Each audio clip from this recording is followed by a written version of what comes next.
Wszystkie testy, modyfikacje i próby wykonane zostały przez profesjonalnego wariata. Jakiekolwiek naśladowanie może skończyć się utratą zdrowia, życia oraz utratą wartości sprzętu. Nie powtarzajcie tego w domu i poza domem. Cześć, siemano, witam Was znowu z lasu. Pięknego lasu, który uwielbiam. Co dzisiaj będziemy robić? No, dalej będziemy ujeżdżać tą piękną maszynę. Ale zanim zaczniemy to robić, słuchajcie, mam dla Was kontynuację tej promocji, która miała miejsce w marcu i w kwietniu. Jest kodzik rabatowy na 30 euro na tego typu właśnie zestaw. Ten i 4 inne, słuchajcie, ten kosztuje 589 euro.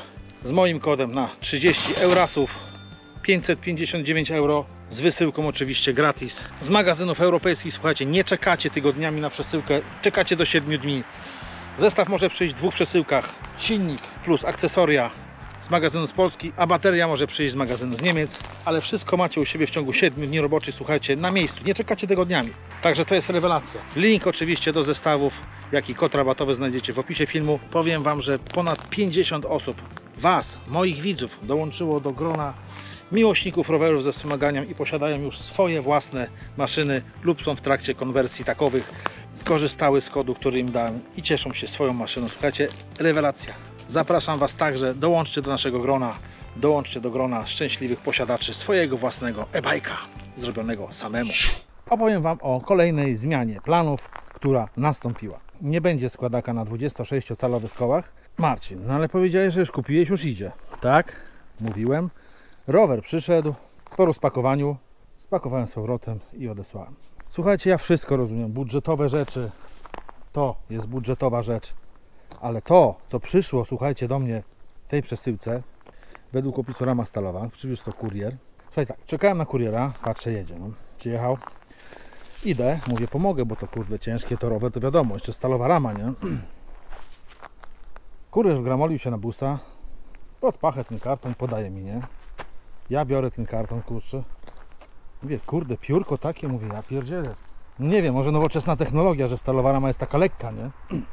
Może się pomylili, nie wiem, z karbonu przysłali albo coś. Poszedłem na górę, zjadłem obiad, wróciłem. Mówię, rozpakujemy, zobaczymy, czy to jest ok. No i po rozpakowaniu okazało się, że to jest wielkie G przez duże G. Dlaczego? Rama, słuchajcie, miałem wrażenie, że jest... Wiecie z czego? Kurczę, do czego by tu przyrównać? O, najlepsze określenie, z czego była wykonana ta rama, to profile, nie wiem czy kojarzycie, metalowe profile do budowania ścian działowych z płyt kartonowo-gipsowych. Połączone dwie połówki tak razem jakby, tworzące profil o przekroju kwadratu. To sobie wyobraźcie, co to jest za rower. Ja rozumiem budżetowe hamulce, budżetowe wolnobieg, czy kaseta, czy łańcuch, ok, ale no kurde, do przesady. Ta rama, ona się po prostu już, jak się na nią siadało, to ona już taka, wiecie, no, nie czulibyście się pewnie, o co chodzi.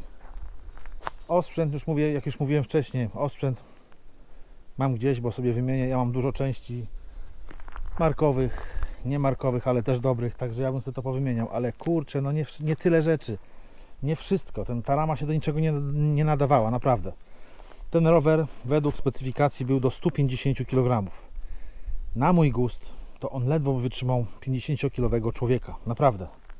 Bo cięższy człowiek, taki jak ja, który troszeczkę waży, no raczej bym nie polecał na nim jeździć. Dlatego spakowałem, odesłałem, nie chcę i zmieniłem plany, jednak dofinansowałem tego. Na razie mi się odechciało składaka, ja tak szybko mam, ja mam tak zawsze, że coś mi się nie spodoba, to zaraz ciach, pach, zmieniam plany i ja mam w ogóle burzę mózgu, słuchajcie, no i dlatego tak się dzieje. Dlatego postanowiłem dofinansować tego oto tutaj Zbira. Kupuję oczywiście części, akcesoria, które zawsze mogę wykorzystać do innych rowerów. To nie jest tak, że tylko to i tu, nie? Ale zaraz przejdziemy do tego, to Wam opowiem, co tu będę robił. I w ogóle, jaki dzisiaj odcinek i co robimy w tym odcinku. Słuchajcie, w tym odcinku w końcu przetestujemy pojemność baterii empirycznie, że tak powiem, czyli nie laboratoryjnie, tylko po prostu normalnie w trasie. Zobaczymy, ile mi zeżre. Jak wiecie, ja mam taki licznik, już Wam pokazuję. O, mam tego typu licznik tutaj, odlicza mi od 100 amperogodzin w dół i sobie tak zmierzymy, ile ma amperogodzin właśnie ten akumulator. Wiadomo, no nie jest to jakiś tam precyzyjny sprzęt, ale jakieś tam pojęcie Ma. Bateria ma 16 Ah. Zobaczymy, ile ma w rzeczywistości. I od razu przy okazji zmierzymy sobie zasięg roweru na tej baterii. Ile zdołam przejechać. I już mówię, że nie będzie to jazda na maksa, jak przez ostatnie kilka filmów poprzednich, gdzie testowaliśmy sobie podjazdy i te sprawy. Nie, to będzie po prostu droga w terenie płaskim, głównie asfaltowym. Leśne ścieżki też się znajdą, ale to będzie głównie po płaskim terenie. Prędkość roweru ograniczę do 30 chyba km na godzinę. To jest taka prędkość już górna, wystarczająca jak dla mnie generalnie. I z taką prędkością sprawdzimy sobie, jak daleko zajadę, ile przejadę. Jadę rzecz jasna na ustawieniach fabrycznych, czyli nic nie zmieniam. Chodzi mi głównie o parametr C5. C5 w sterowniku LCD 8H odpowiada, no nie tylko w LCD 8H, bo też jest LCD 3, 4, chyba 5 też. C5 odpowiada za ustawienie mocy, słuchajcie. I jest tam stopni 10, nie wszystkie są aktywne, ale 10 jest nastawiony fabrycznie, jest to maksymalna wydajność tego systemu i sprawdzimy sobie właśnie na tej maksymalnej wydajności, ile on zajedzie i ile ma generalnie właśnie ta bateria. Nie biorę ze sobą żadnego dodatkowego akumulatora, także będę wracał pedałując, bez wspomagania. No ale zobaczymy ile dojadę. A teraz słów kilka o nowościach w moim MTB, moim 20-letnim MTB Ranger. Zobaczcie, co żem nawyrabiał. Jakie zmiany tu widzicie, powiedzcie, moi drodzy. No, na pewno ci bardziej, co śledzą mój kanał i co oglądają szczegółowo, już widzą, że mam znowu bagażnik. Mam znowu bagażnik i tajemniczą torbę u góry. Ale do tego przejdziemy za chwilę. Pierwsza zmiana, jaka tutaj jest najistotniejsza, o której wspominałem w swojej pierwszej jeździe, pamiętacie? Żeby tak nawiązać, wiecie, do tamtych czasów, zastosowałem hamulce tarczowe, mechaniczne, ale trzeba zastosować hydrauliczne jednak, bo te mechaniczne nie dają rady. Znaczy, no hamują, wiecie, jak maluch. No wiecie, jak maluch hamował. Hydraulika jednak jest lepsza. Da się jeździć, tragedii nie ma, ale ja wolę hydraulikę. No też jestem przyzwyczajony do tego. Zmieniłem hamulce. Tak jest, zmieniłem hamulce na pełną hydraulikę. Zobaczcie. No. Dla dowodu pokażę Wam rzeczywiście, że są zaciski hydrauliczne. No, kupiłem zaciski hydrauliczne Shimano. No, powiem Wam, że teraz hamuje się wyśmienicie. Dałem za nie 250 zł. Przyszedł cały komplet bez odpowietrzenia, nie musiałem, wszystko było spięte. Po prostu założyłem, tylko założyłem. Dlatego nie robiłem z tego filmu, bo zajęło mi to moment. No i teraz hamuje się całkiem przyzwoicie, słuchajcie. Tamte hamulce mechaniczne, tarczowe też nie są złe, ale komfort jazdy jest gorszy, bo no, tą siłę jednak w te klamki trzeba tam wkładać, żeby rower zahamował, a tu po prostu działa to delikatniej, fajniej i precyzyjniej. Następna zmiana to, jak widzicie, błotnik. Taki fajny. Po ostatnim razie, jak wjechałem w kałużę, troszeczkę plecy miałem zakropkowane, więc założyłem sobie tego typu błotniczek. Dokładnie są takiej samej firmy, jak mam z przodu. Bardzo fajne są te błotniki, powiem Wam. Fajne, zakłada się na golenie. Jest to takie stabilne, kurcze. Wcześniej miałem te błotniki zakładane tutaj, nie? Tak, widelec pod spodem. No ale to działało tak jak chciało, nie mogło. Często się przekrzywiało i tak dalej. No a te są fajne. No i największa zmiana, słuchajcie, jest tutaj. Bagażnik. Jest to bagażnik, słuchajcie, firmy Ibera. IBRA6 model. Wraz oczywiście zakupiłem sobie dedykowaną do tego taką sakwę, słuchajcie, na takiego klika, że można to pyk, wyciągnąć, zabrać. Jednym ruchem się odpina. Następnie sobie wkładamy, patrzcie, o. Cyk i siedzi. Powiem Wam, że mocowanie bardzo fajne. Polecaliście mi ten bagażnik właśnie, że jest bardzo wytrzymały. No tani on nie był. Dałem za niego około chyba 140 zł za sam bagażnik. No, sprawia wrażenie, słuchajcie, bardzo solidnego. Sakwa kosztowała powyżej 200 chyba zł, ale naprawdę jest porządnie zrobiona. Słuchajcie, tutaj jest to jedna kieszeń u góry. Tutaj mam na przykład dętkę do wymiany, tutaj jakieś klucze, tu też klucze. Główna komora 9 litrów. Pomieści, widzicie, butelkę wody, jakieś pierdoły, statywy, te dodatkowe baterie i te sprawy. Także jest bardzo fajne. No ale Marcin, ale powie mi ktoś, kurczę, słuchaj, patrzę sobie na Allegro, ale ten bagażnik wygląda inaczej niż twój. Tak, wygląda inaczej, bo ja jestem, słuchajcie, przezorny i dorobiłem sobie takie, jak widzicie, podpórki tutaj przykręcone na końcówkę tutaj rury podsiodłowej. Miałem to, słuchajcie, z innego bagażnika, zostały mi takie rurki regulowane, tutaj takie teleskopowe można skręcić i zrobiłem podpórkę. Wiecie, przezorny, zawsze ubezpieczony. Jest to w tej chwili niemiłosiernie sztywne, także spoko luz. Bardzo fajne rozwiązanie. No to już mi się chyba, podejrzewam, nie urwie. Także dziękuję Wam w komentarzach za propozycję. I jednak chyba skuszę się też na nóżkę. Słuchajcie, nóżkę sobie poszukam, ale to w późniejsze dzieje. No, polećcie, no, polećcie mi w komentarzach takową, bo już jeszcze tam polecali, ale przypomnijcie mi jeszcze raz. No, a teraz przejdźmy jeszcze, co będę robił. Będę, słuchajcie, zmieniał też kierownicę, bo ona jest dla mnie za wąska, nie? Ja lubię szersze kierownice, mam szerszą kierownicę i będę tutaj przerabiał, tylko że mam na ahead, na mocowanie do ahead. Mam mostek, brakuje mi tylko adaptera i będę właśnie to przerabiał, ale to w następnym odcinku jakimś pokażę Wam, jak przerobić właśnie gwintowane mocowanie na mocowanie kierownicy w systemie ahead. Dobra, jedziemy, bo już znowu się rozgadałem. Dobra, zróbmy ten test, jedziemy. Jadę standardowy swój teren, słuchajcie, w kierunku Nowego Warpna, ale skręcę troszeczkę w inną stronę, tak żeby nie było ciągle to samo i badamy, ile przejadę na tym akusie. W drogę! Dobra, resetujemy system na 0 km. Tutaj mam rejestr trasy. Dobra. Aha, ustawmy sobie, słuchajcie, jak mówiłem, prędkość maksymalną. Ustawiamy ją poprzez naciśnięcie 5 sekund. Mamy na to po włączeniu systemu. Naciskamy przycisk na pilocie góra-dół jednocześnie i wchodzimy w menu. Dobra, ustawmy sobie te 30 na godzinę. Więcej nie chcę. O, już możemy wyłączyć. Na pewności lepiej wyłączyć i włączyć jeszcze raz. O, i jedziemy. Dobra, drugi stopień wspomagania i wyjeżdżam z lasu. Będę się nie używać manetki w tym momencie, bo chodzi mi o jak najlepszy zasięg, żeby dojechać. To musicie zawsze brać pod uwagę, prawda? Że jak się używa manetki, no to ten zasięg będzie mniejszy. No niestety, no takie jest życie. Kurde, muszę jeszcze wymienić to siodełko, bo tak mi trzeszczą te sprężynki na nim, że normalnie mam wrażenie dyskomfortu z jazdy. Dobra, wyjeżdżamy na szosę. Chyba znowu będzie królował ten drugi stopień wspomagania, bo na nim się po prostu bardzo fajnie jedzie. Kurde, ale brudny ten monitor. Jak możecie zobaczyć, prawie dojeżdżam do tych 30 km na godzinę. Do 30 jest wystarczające i nie ma co. No dobra, jedziemy. Tym tempem to bardzo szybko zajedziemy w każde miejsce. Normalnie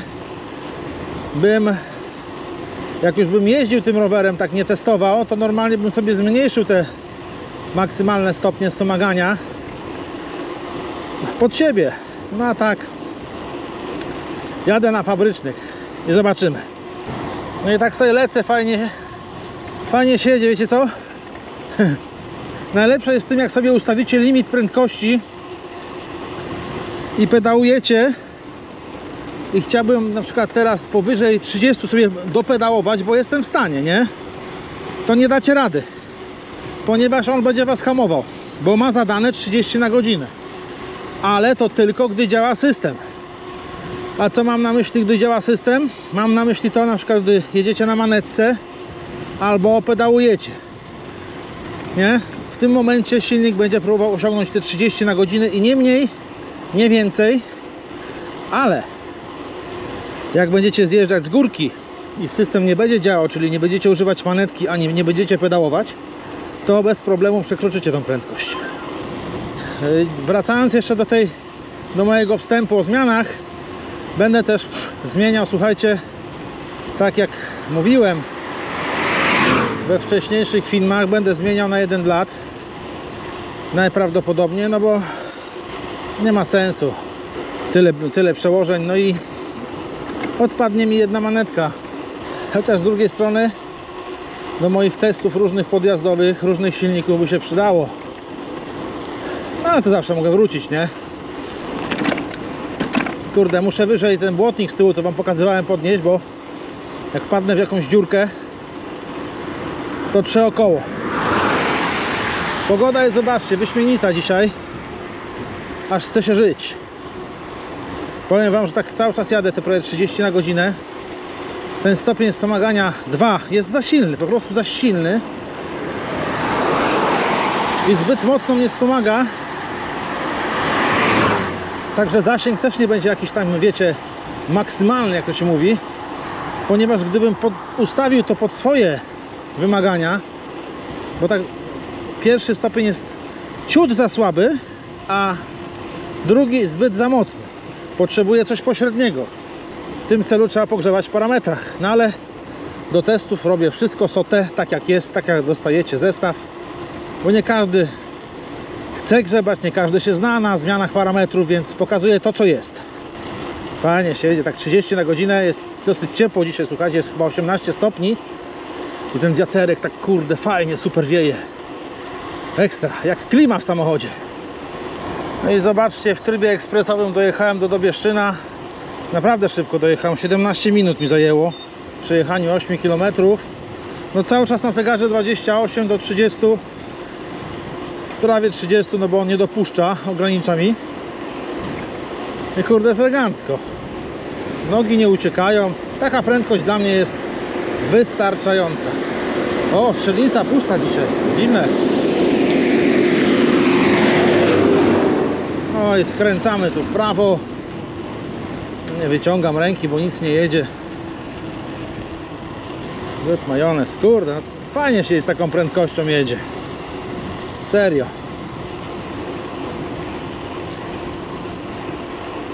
Zobaczcie, przed chwileczką minąłem 2 tiry. O, taki jak tutaj stoi.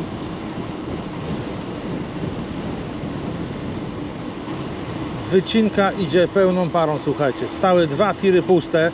Tu stoi chyba następny. O! Kurde, ale fajnie śmiga ten rower przez te dziurki. Zobaczcie.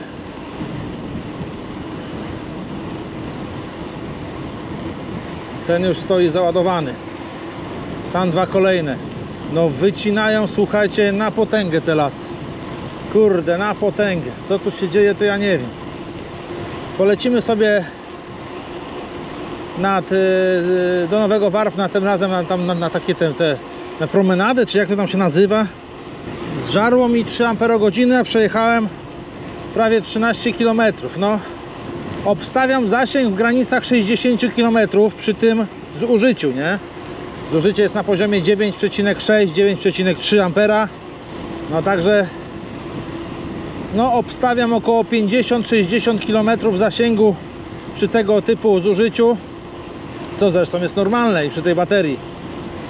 Jeszcze raz powtarzam, nie jest to tryb jakiś tam, wiecie, super lekki, jest to tryb super łatwy jak dla mnie. No cały czas jadę 30, silnik generuje jak dla mnie zbyt dużą moc wspomagania, można by to ograniczyć i to ograniczę, ale no robię test nie tyle co zasięgu, to tak przy okazji, ale test pojemności baterii, czy rzeczywiście ma tyle jak te deklarowane 16 Ah.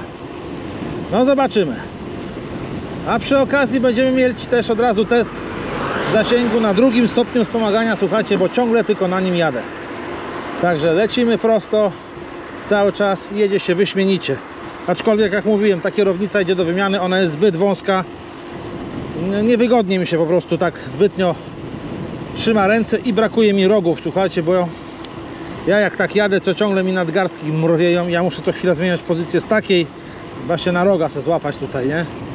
Także to też będzie do zrobienia. No oczywiście no każdy swój rower przerabia pod siebie. Ja też tak czynię. Ja znacie mnie, ja ciągle przerabiam, ciągle ulepszam, no, ciągle coś dokładam do rowerów. No już taki jestem, no i tak mam i tak mi zostanie.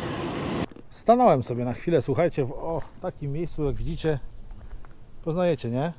No, często tu sobie staję, jest tutaj droga do Ried, niemieckiego miasteczka, bardzo bliska, taka stary chyba nasyp wąskotorówki, tak mi się wydaje, zrobili tutaj po prostu taką ścieżkę asfaltową, można sobie do Niemiec dojechać.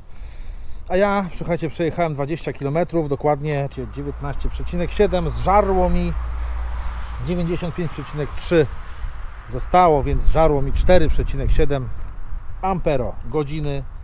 Nie jest źle, nie jest źle, całkiem mi się podoba. Marcin, gdzie masz swój kask rowerowy? No nie mam czapkę, jak widzicie, stary styl. Nie wróciłem do starego stylu, zapomniałem po prostu.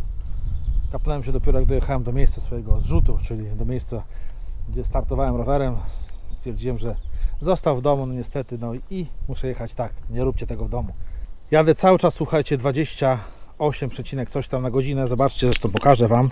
Spójrzcie, AWS, czyli średnia, 28 na godzinę cały czas jadę, maksymalna 30. Nie przekroczyłem tej prędkości. Dobra, napiję się. Słuchajcie, ta torba jest po prostu rewelka. Kurde, teraz sobie nacisnę, tutaj przycisk, cyk, do góry i sobie mogę wyciągnąć, usiąść, otworzyć jakieś picie. Dodatkowo tutaj tylko zostawiłem w domu, jest jeszcze pasek, słuchajcie, tu był przyczepiany, o, można sobie na ramię wziąć. Flaszka wody się mieści, jak widzicie. O, cyk, fuch.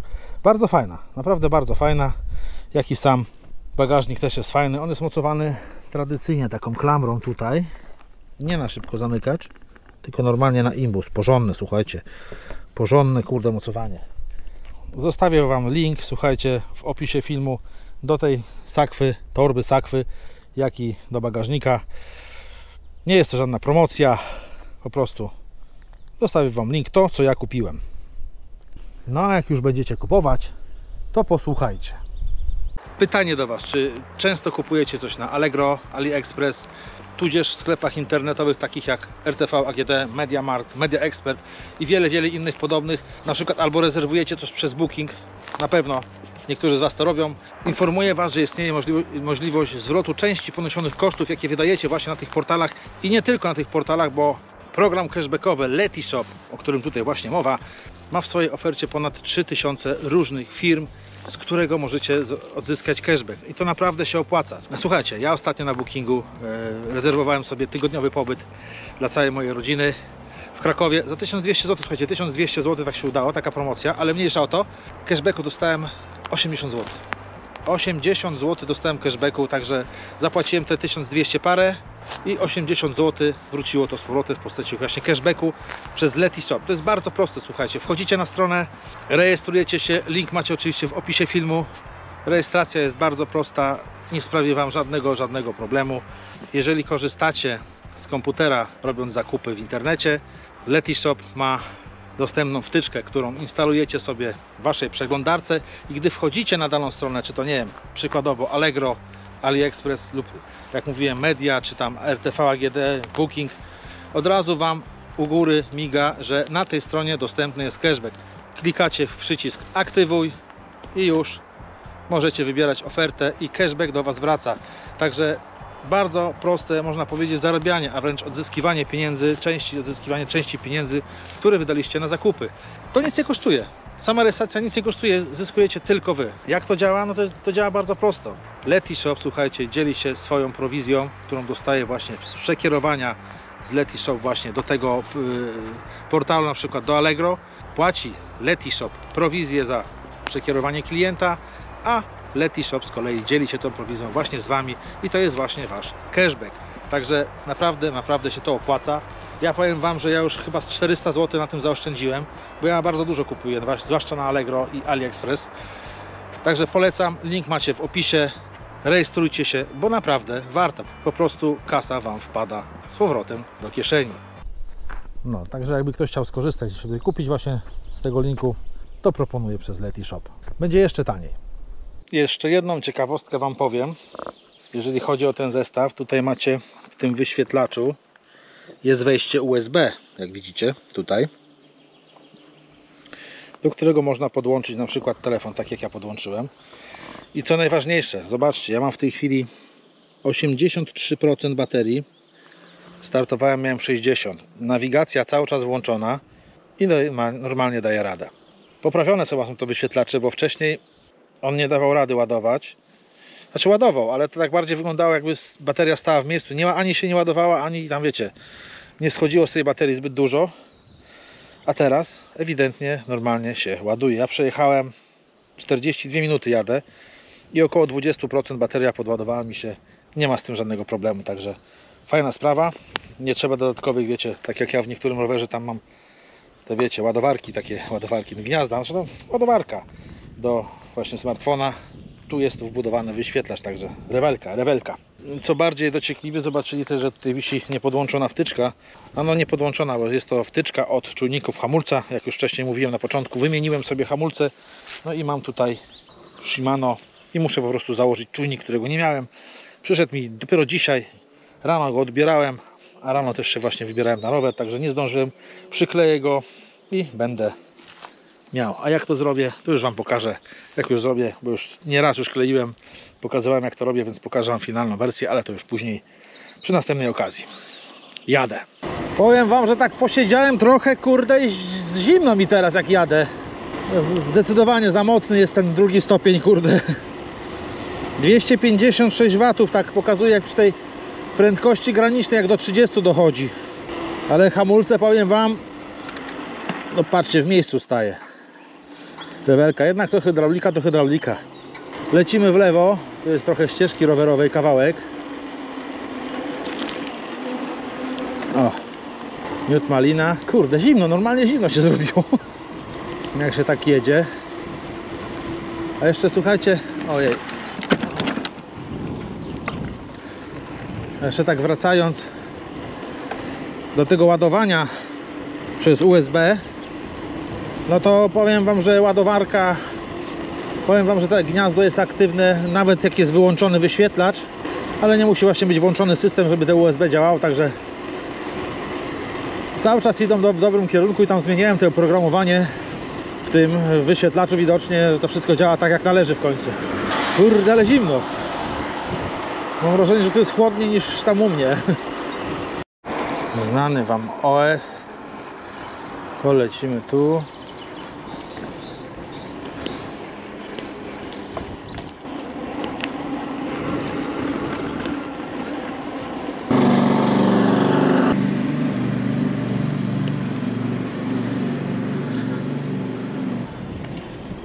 Zaczniemy sobie od portu jachtowego. No i 25 km za mną.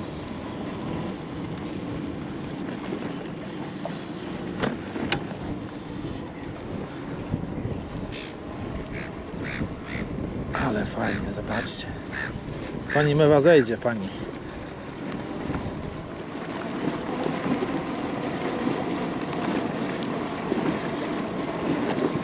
Półmetek za mną. Tak mi się wydaje, że półmetek, no może i więcej. Zobaczcie, jaka mewa.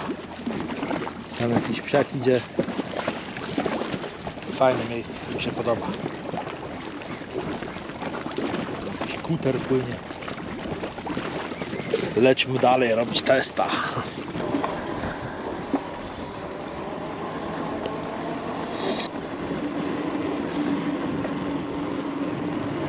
Tutaj mamy taki podjazd, możemy sobie wjechać fajowsko.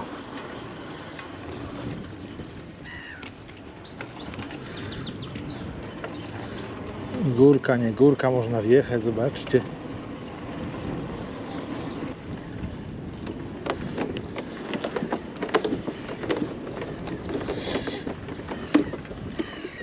Fajny tutaj jest. Teraz widokowy w końcu jest otwarty, bo normalnie był pozamykany kiedyś, bo go tam remontowali i nie był zabezpieczony, bo byłem tu z dzieciakami któregoś razu. Zobaczcie, jaki tutaj widok jest. Poezja, nie? Tam jest Altwarp, gdzieś po stronie niemieckiej, czyli stare Wapno, a tu jest nowe Wapno po stronie polskiej, więc wejdźmy sobie tam na górę takimi zakrętasami. Muszę tu z dzieciakami przyjechać, bo byliśmy tutaj, ale mówię, jak mówię, wszystko było porozpierdzielane i dopiero to robili, nie? Kurde, nie wziąłem rączki do GoPro i tak, kurde, ciężko mi tutaj, kurde, trzymać za tego pypcia, co jest tam na dole. Patrzcie, jaki widok. Jakie śrubeczki. No, patrzcie na to. Takim się idzie ślimakiem dookoła, ale widok jest zacny. Naprawdę można tu przyjechać i sobie odpocząć i posiedzieć. Rewelacja. A z tej strony mam widok na kościół.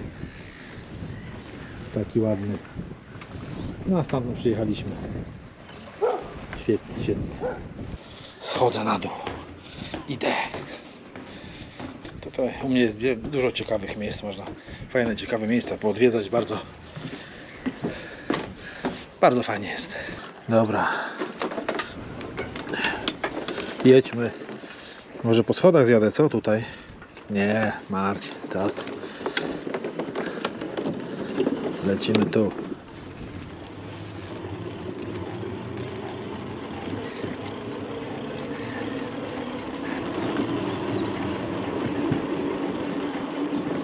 A tutaj kolejne fajne miejsce, zobaczcie. Tu jest plaża w Nowym Warpnie. Co prawda, zobaczcie, jakie tu błoto i muł, ale w sezonie jest całkiem zacnie. No i woda ciepła przede wszystkim. To jest im plus, nie? O. Zobaczcie. Wody spokojne. Dzieciaki to się lubią pluskać takim czymś. Ja niekoniecznie. No ale błotniście jest, kurde. No ale mówię, w sezonie jest lepiej, znacznie lepiej. Teraz jakiś taki muł naciągnęło. No, zalew, co zrobić? A tam jaki pomost, kurde. Pływający. I tam też. Super. A tu taka deptaczek. Maszyna stoi. Kurde, obciera mi strasznie ten zacisk. Znaczy obciera. Troszeczkę musiałem tutaj ramę podgiąć z tego względu, że on mi tarł, jak możecie zobaczyć, tutaj ślad troszeczkę jest, nie? O zacisk. Musiałem to troszeczkę podgiąć. No i teraz generalnie te zaczepy te za bardzo nie pasują, więc będę musiał, bo ja je dorabiałem oczywiście, pamiętacie, dospawałem je tutaj. Będę musiał je odciąć i jeszcze raz naspawać, bo w tej chwili jest naprężenie i na jedną stronę i po prostu tarcza strasznie trze i hałasuje. Nie ma wyjścia. Tak trzeba zrobić. Tutaj macie widok tej katedry, co tam widzieliśmy z góry. Tutaj takie knajpki, można sobie coś zjeść, napić się. Widzę, że już tam ktoś przesiaduje. Dobra, podsumowanko. Jak mamy? Mamy przejechane 25,5 km. Gdzie tu jest? Zeszło mi 93,7 jest, czyli zeszło mi 6,3 Ah na 25 km. No to mówię, około 50, 60 km, mówię, taki zasięg powinien być w miarę spoko. No ale zobaczymy. Dobra. Lecę, bo jeszcze tutaj znowu z kolei za gorąco jest. No, nie wiem, czy wy to słyszycie, ale cały czas mnie denerwuje i trze to, ta tarcza. No nic, będę musiał to zrobić. To już jest 5 minut roboty i po sprawie. Ale ja teraz sobie jadę dalej, bo tam, kurczę, w sumie generalnie nigdy nie byłem dalej. W tą stronę nigdy nie szedłem, zawsze w drugą. Uwaga. Uwaga.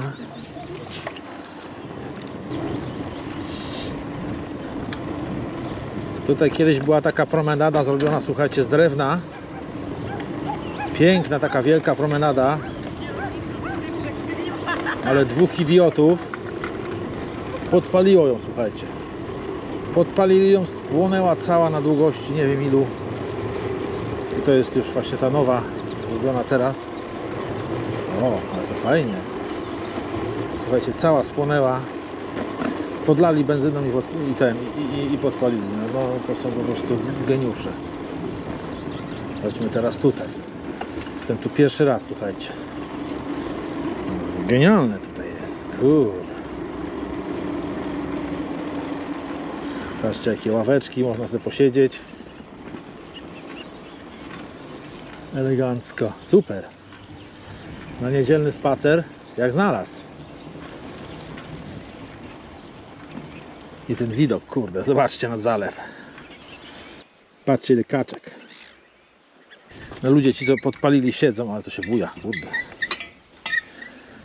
Siedzą, kurczę, ale słuchajcie, no cały pomost się spalił, cały, on tak był wzdłuż, kurczę, taka drewniana promenada, wielokrotnie się chodziło, no i kurde, wzięli, podpalili, bo tam ponoć się tłumaczył jeden, że się pokłócił z dziewczyną, kurde, no super, nie, tam parę, chyba 2 miliony złotych poszło się czesać, coś takiego, no i teraz i co? I życie zmarnowane, i pomostu nie ma, i bez sensu w ogóle. Dobra, polećmy jeszcze tam dalej. No i tamten był lepszy moim zdaniem, bo był z drewna, a ten taki jakiś jest, kurde, nie wiadomo z czego. Chyba na przyszłość zrobili tak, żeby już się nie spalił następny. Koniec. Mamy koniec. Ale fajnie, że są te zjazdy, słuchajcie, takie. O, ślimaki. To, że ja tam się nie wywinę nim, a może? Wiecie, nie jestem jakimś górskim. Dam radę. Patrzcie. Los. Zawracamy i wracamy. Jak widzieliście, jechałem na jedynce, no bo dwójka tutaj by była masakra. Za mocno. Więc na takich dojazdówkach to wiecie. Kurde, znowu zimno. Włączam dwójkę i lecimy. Opuszczamy już Nowe Warpno i powoli wracamy. 30 km za mną. Jedzie się spoko. Ładnie się zbiera silniczek, kurczę, na tym drugim stopniu. To już w zupełności wystarcza do takiej spokojnej jazdy. Warto mieć, słuchajcie, taki, wiecie, potencjał pod sobą, bo tam, gdzie nie trzeba, to sobie po prostu jedziecie spokojnie, wspomagacie się, a tam, gdzie po prostu potrzeba tej mocy, kurczę, jest zapas, wszędzie podjedziecie generalnie, wyprzedzicie kogoś, także nie ma problemu. Pod tym względem ten silnik jest wszechstronny. Tyle, że troszeczkę waży, ale do przeżycia. Nie ma tragedii.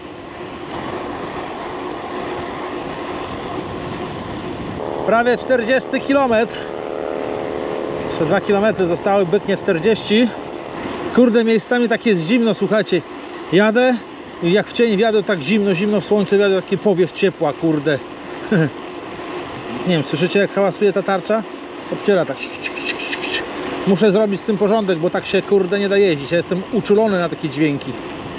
Ale tak to jest z rowerami customowymi. Ale zapierdziela ten rower, słuchajcie. Cały czas, kurde, 28. Mimo że bateria trochę wyssana już jest, cały czas utrzymuje tą prędkość. Nie ma problemu z pedałowaniem. Kurde, luks. A stańmy. Tu nasz taki stały element. Stańmy sobie tutaj. Mimo tych 18 stopni powiem wam, że zimno, kurczę, jakoś to zmarzłem już teraz. Kurtki nie wziąłem tej swojej takiej przeciwwiatrowej, no ale w sumie nie trzeba. Kurde, jak mnie dupa boli, muszę to siodełko zmienić, bo to siodełko jest do niczego. Napięcie baterii, jak widzicie, 46,8, 46,9, w spoczynku oczywiście mówię. 10 Ah zażartych. No, zobaczymy, ile przejadę. 40 km/7 przejechane, także luz. No i zobaczcie to ładowanie, co wam mówiłem. 99, o 100% właśnie wskoczyło, bateria się naładowała. Powiem wam, że ta sakwa jest, kurde, spoko. Ona jest taka fajna, że można ją dopasować też do innych siodełek, chciałem powiedzieć, do innych bagażników. Musi być tylko zachowana po prostu taka rurka mniej więcej takiej średnicy jak to. No i odległość, to wszystko. A ja takich rurek mam pełno, także zaraz coś sobie wymyślę. Bo to też takie fajne do tych sakw w innych rowerach, co mam. Sobie... O, cyk. No, rower mi się przewraca, bo nóżki nie mam. Jako dodatkowa taka podręczna sakwa, bo tak w tych bocznych, co mam w innym rowerze, można sobie trzymać co innego. Statywy, nie statywy, baterie, bo tak w tych sakwach, kurczę, słuchajcie, w tych sakwach tak grzebać, szukać tych rzeczy wszystkich, to jest masakra. A teraz też testuję, możecie mieć tutaj w tym filmie różne dźwięki, bo testuję różne rozwiązania. Kupiłem sobie taki mikrofonik też inny. Z jednej strony, jak je odwracam, z drugiej strony powinno być mniej więcej tak samo mnie słychać. Nie wiem, czy tak jest, zaraz sprawdzę. Patrzcie, kurde, dalej. Strzelnica pusta, już się naszczelali. No jestem, jak widzicie, w Dobieszczynie. Dojechałem do Dobieszczyna z powrotem, ale fajnie pływa te zawieszenie, kurde. Upgrade'uję jeszcze co nieco w rowerze i znowu pojedziemy do Puszczy Bukowej, bo tam było bardzo fajnie, kurde. A tam jest tyle miejsc do zwiedzania, że ho. Jest co zwiedzać. Ale się, kurde, śmiga. Fajowsko. Zawsze banan jest na gębie, kurczę, jak wracam z takiej wycieczki. Ja kocham, uwielbiam to robić, normalnie, uwielbiam. I ciągle w mojej głowie są myśli, co by tu ulepszyć, co przerobić, kurde, naprawdę. Ostatnio siedziałem, kurde, w szopce u siebie, słuchajcie, dobre z 5 albo 6 godzin. Oczywiście nic nie jedząc, tylko wychodziłem za potrzebą generalnie. A tak to jak coś, słuchajcie, jak skupiony jestem, coś robię, to nie wychodzę, kurde, nie jem, głodny chodzę, nawet nie odczuwam tego głodu zbytnio. I siedziałem, kurde, do 5 albo 6 godzin, słuchajcie, później ciemno się zrobiło, przyszedłem, kurde, do domu. Żona do mnie mówi, weź sobie może materac i tam, kurde, nie wiem, śpi w tej szopce. Oczywiście nie darła mordy, tylko tak żartem, nie? No ja taki jestem, kurde, ja że jakbym miał więcej miejsca gdzieś, kurde, że mógł zrobić sobie taką, wiecie, piwnicę, co chociażby miałem na początku. Tam mógłbym rozwinąć swoje projekty, żeby miał miejsca więcej, kurde, żeby, wiecie, kilka projektów na przykład naraz, żeby to stało gdzieś na jakichś stołach leżało, coś bym tak mógł porobić. Oj, to by się działo, ale niestety, kurde, no nie mam miejsca, jestem zawalony wszędzie, no wszędzie, cały dom mam napchany generalnie, gdzie tylko mogę, pod działalność, no i niestety, no jeszcze się tak nie rozwinąłem, żeby się czegoś dorobić. Ale wierzcie mi, mam banię pełną pomysłów, kurde, bym takie rzeczy robił, że oho. Ja lubię po prostu, lubię dłubać, przerabiać, ulepszać. Czasem coś spieprzę, to potem naprawiam i tak w kółko. No ale lubię, no co ja na to poradzę. No, zbliżamy się pod 50 km. No i co?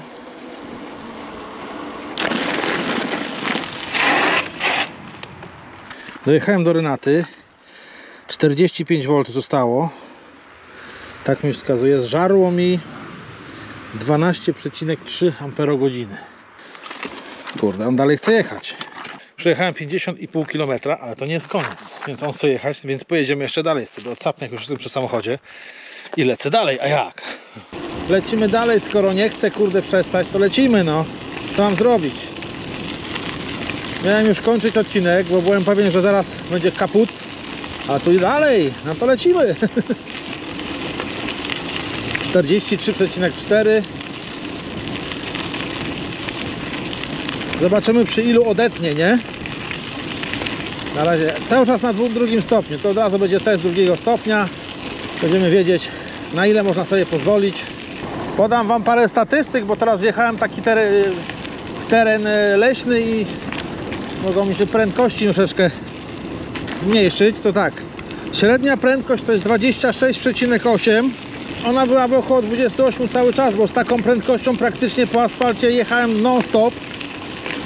Tyle, że tam jak byłem w Nowym Warpnie, to po tej promenadzie troszeczkę wolniej jeździłem, dlatego troszeczkę zaniżyło, ale sami widzicie, no 26,6 to już pokazuje, że drugi stopień wspomagania przy oryginalnych ustawieniach jest zbyt silny. Przypomnę, on tam podaje prąd 9,5 amperów. Także no to jest troszeczkę za dużo, moim zdaniem. Tak, ja bym tak celował w 6 gdzieś. 6 amperów, a nawet 5. No ale to wszystko wymaga testów. Także nie jest źle, powiem wam. Nie jest naprawdę źle.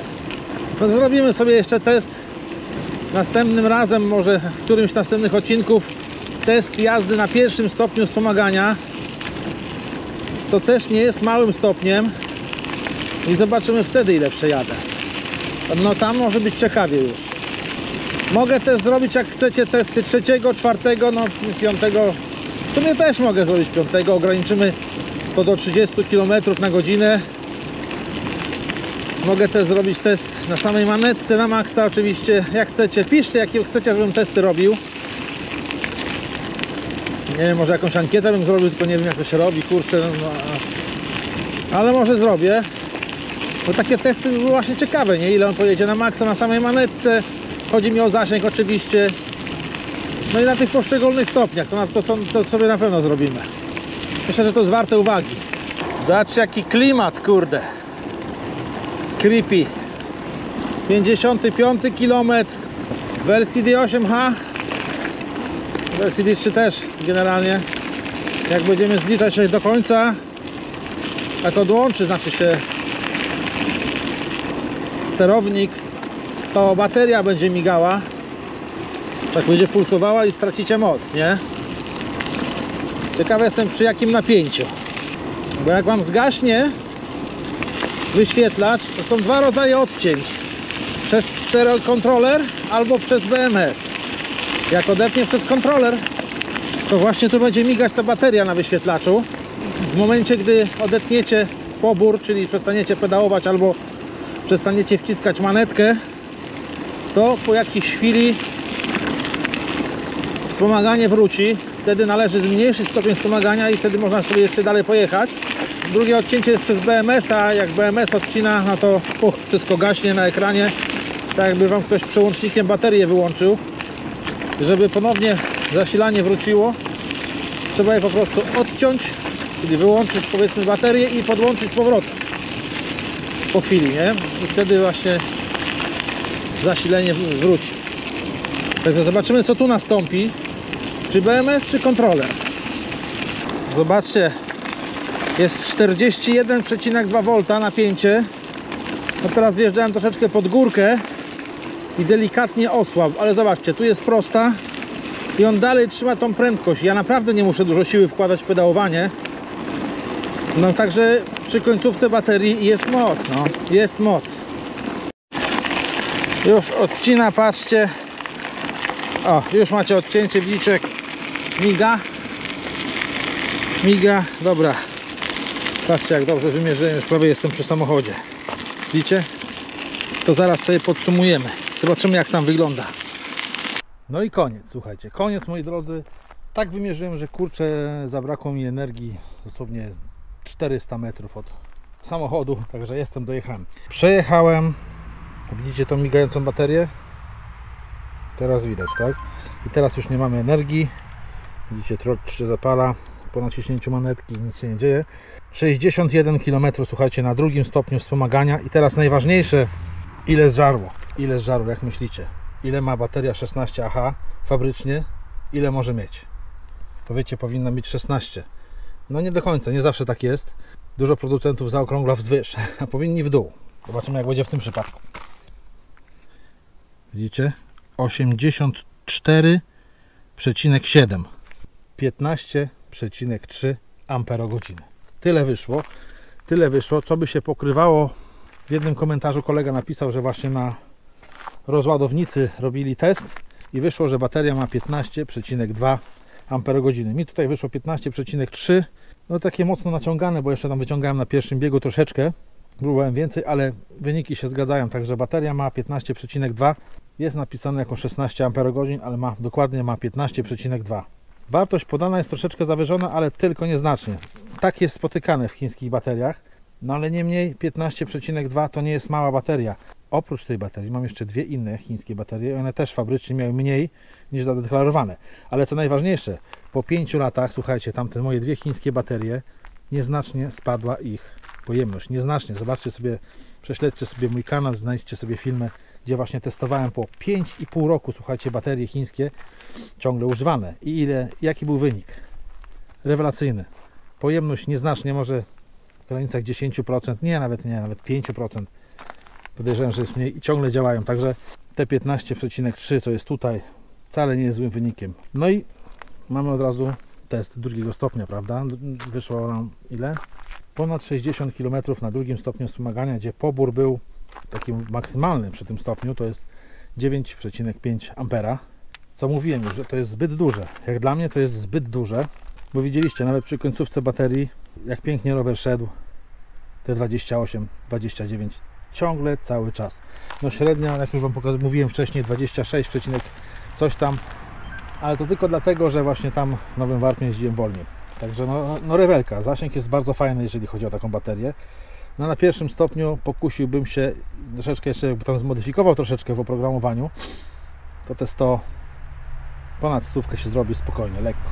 Ale mówię, na drugim stopniu, gdzie naprawdę nie trzeba dużo siły wkładać, 60 jest do osiągnięcia. To jest to, co Wam mówiłem wcześniej. Prognozowałem zasięg tej baterii właśnie na około 60 do 80 km na pierwszym biegu, nawet więcej będzie na pierwszym biegu. Macie teraz wgląd, ile ma bateria de facto. 15,3, tak maksymalnie ta bateria ma. To patrząc na jej cenę, rewelacyjny wynik. Rewelacyjny wynik. Dobra, będziemy już kończyć, słuchajcie, ten przedługi odcinek. Mam nadzieję, że Wam się podobało. I no, jak już pytałem wcześniej, piszcie, jakie testy miałbym jeszcze z Wam zrobić, jakie byście chcieli. No i co? I widzimy się w kolejnych, myślę, że fajnych odcinkach.